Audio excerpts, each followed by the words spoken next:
Hey, what's going on? You know who it is. You know what it is. All right, you guys, peep game.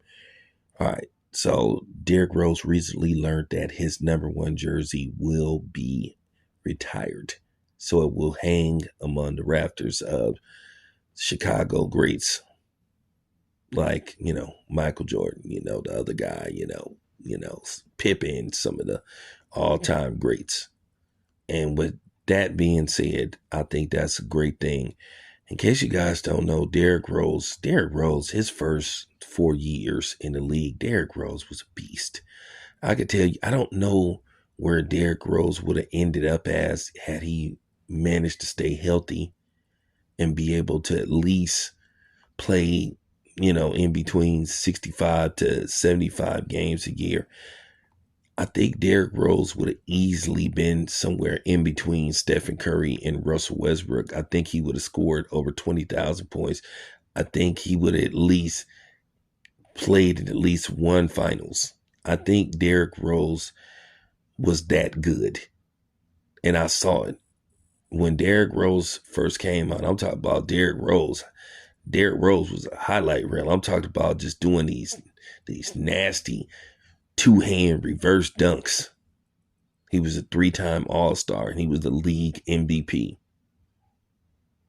And he was the youngest to win MVP. He was that good.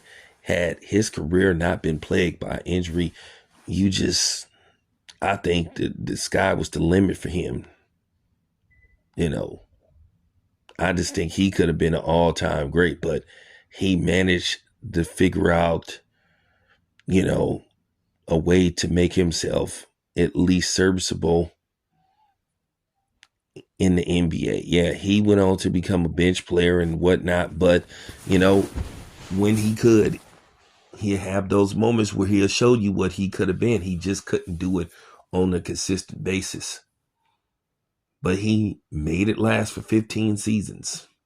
Now, if you look at his stats are not what you would call impressive or mind-boggling. You're going to say, man, he played 15 seasons and he only scored 12,000 career points. Well, like I said, his career was plagued by injuries.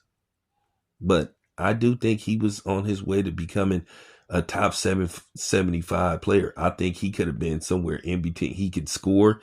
I mean, he could score. I'm not gonna say he was the best distributor in the game, but he made it work for him, and he made it work for his teammates. But he was a very good basketball player. And, this is a feel good story for him, and the thing is, he is from Chicago. That's the good thing. He was drafted by his hometown team, number one overall.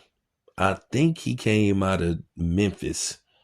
I think that's the college he went to, but he was every bit deserving to be in the number one overall pick.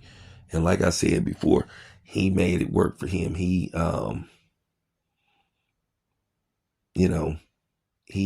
found a way to have longevity in the NBA despite his injuries, despite what happened with him. He was nowhere near a bust. I know people gonna say he was drafted. No, he wasn't no bust. He was nowhere near bust. It was his injuries. He was plagued with injuries throughout his career, and he bounced around a lot.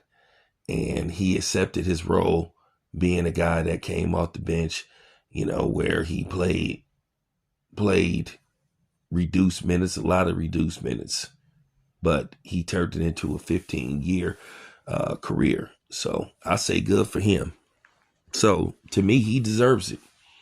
I know sometimes people talk about, what happened within, his career, but mark my words, had he been healthy, at least being able to play at least between 65 and 75 games a season, he would have easily averaged over 20 points his whole career and went on to score like 20,000 points. So there you have it. It's your boy Town Biz. I'm out.